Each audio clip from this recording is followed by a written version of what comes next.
Hello friends, welcome to part 3 of the test series on discovered attack. We begin with position number 13 from the game between Petrusha and Yuskevich played at Minsk. It is black to play. What has now white done in this position is that he has moved his queen to d2 and is looking for exchange of queens. But to his surprise, black simply played bishop e4, discovering an attack on the queen as well the rook. Of course, he is not worried about his queen on b4. The move bishop e4 at the same time also pins the bishop on c2. So after queen into b4, we see rook captures d1 is a check and mate. Moving on to number 14. This is from the game between 5th world champion Max Euwe and George Thomas played at Hastings of 1934. The great world champion Max Euwe had no hesitation in bringing about a discovered attack on the unprotected rook on f8. We see his two rooks on f1 and f2 lined up against that. So he just needs to move out his bishop. Which square should he prefer? Well, you would have guessed it by now. It is bishop d5. So what do we see? Bishop attacking the queen. Of course, bishop does not have a protection, but more deadly is the mate threat on f8 as we see queen on g5 covering the flight square. The black king is exposed. So after rook into f2, even like white does not bother to go ahead with queen capture. He cannot capture the queen because then there is a back ring weakness. He just goes for queen g8 check and mate. Moving on to number 15. This is from Strossins and Mueller with white to play. And here we'll see an amazing way of discovered attack. It comes in succession. Let us first examine this position. What do we see? The rook of white on c5 and the queen of black on g5 are in the same line. In between is a pawn. But only problem is that this rook itself does not have any protection. So it appears like for black he feels that white will not be able to move his pawn, which in fact is like more like under pin, because if he moves his pawn then he loses his rook. But white goes ahead with the threat. What he does? He now plays e6.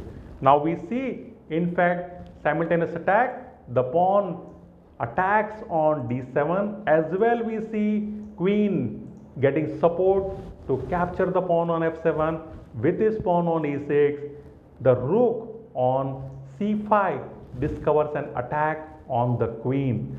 So here black played queen into c5, and it would not be good in this position to play queen into f7 because black has sufficient guard. There is no further threat. He would not mind giving up his bishop on d7 as he has already got rook. But now we also see that after capture of the rook on c5, three pieces are in the same line, and if knight can move out of the way, there will be a discovered attack on the queen on c5.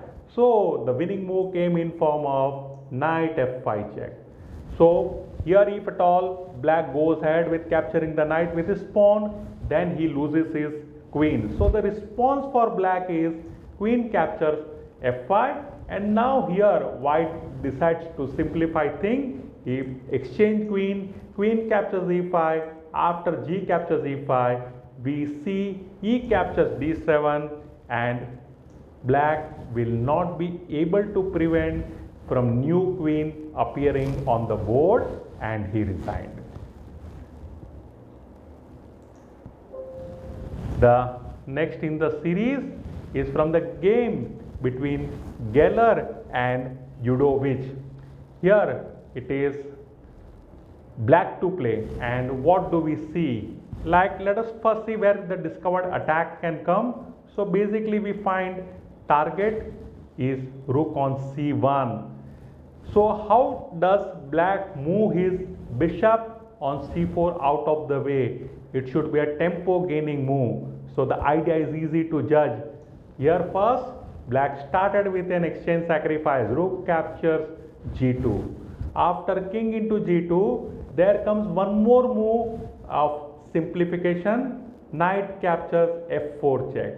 So this forces rook into f4, and now once the rook moves away from the guard, we see that the rook on c1 is unprotected. So black brought about a discovered attack with bishop d5, and then after king f2, he simply wins the rook with rook captures c1.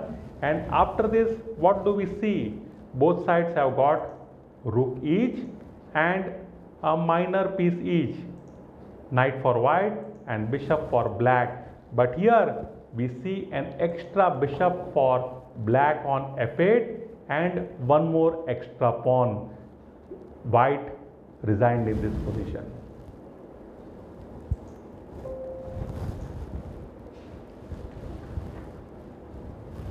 We now will have a look at the game between Capablanca and Alekhine with Alekhine to play. So here the target is queen on b3. So black had no hesitation in going ahead with knight captures e3. Super move. So here white's response was queen captures d5. Black played rook captures d5, and now white played f captures e3, and he thought that the bishop is under pin. Well then, the discovered check is brought about as bishop will capture e3. It will be an unpinning move because it is with a check. So after bishop into e3, king f1, white loses his rook to d1 and resigned.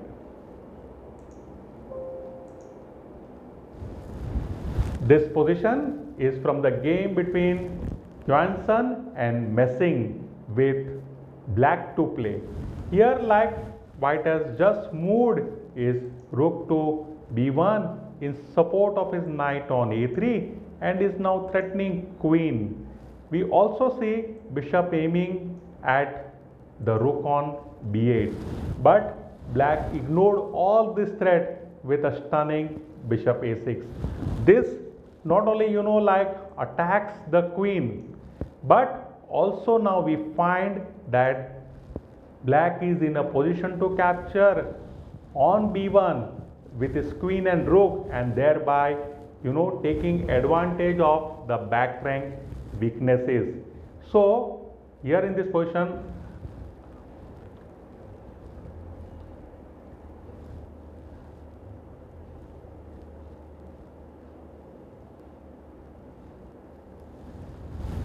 the position before you is from the game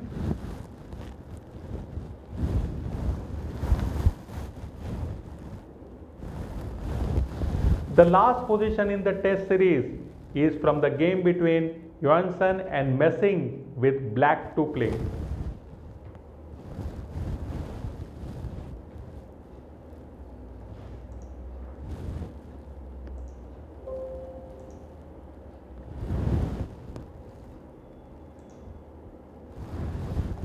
The last in the test series is from the game between Johansson and Messing with black to play.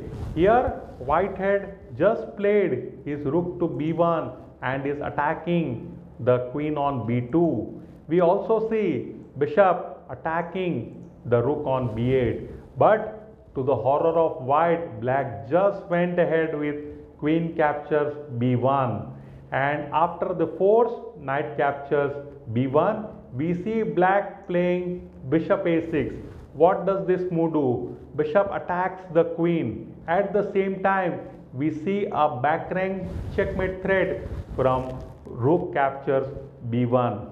So after queen into a6, black was able to inflict checkmate with rook captures b1, queen f1, and rook captures f1.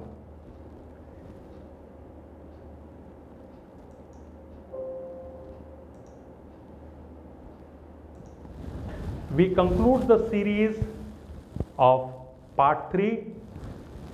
Let us conclude the test series on part 3 of discovered attack with a position from the game between Johansson and Messing. It is black to play. Here white had just moved his rook to b1, threatening queen on b2. At the same time we see bishop also attacking the rook on b8. But black ignored all this threat. He simply played queen captures b1, offering his queen. And then after force, knight captures b1, we see bishop a6, a discovered attack on the knight on b1 with taking advantage of the back rank weakness. And at the same time we see bishop attacking the queen. So only option for white is to play queen captures a6. There comes rook into b1 check.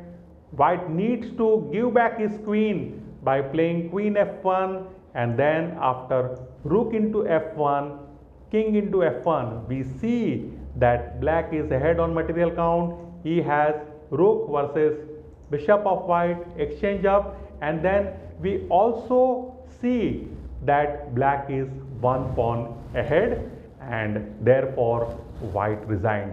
I hope you have been able to solve this comfortably. My advice would be to come back to this position and try to solve it again. Do not look at the solutions you have already recorded, and what will happen is that you will be able to find new variations, new idea. You will be more comfortable in solving the test position. In fact, you should also avoid moving the pieces. Try to solve it mentally by looking at the position. Move the pieces in your mind's eye. I think that is the best way to improve. So we stop here for now, and I will be back with the next session in our series of chess with the chess course. Till then, bye for now.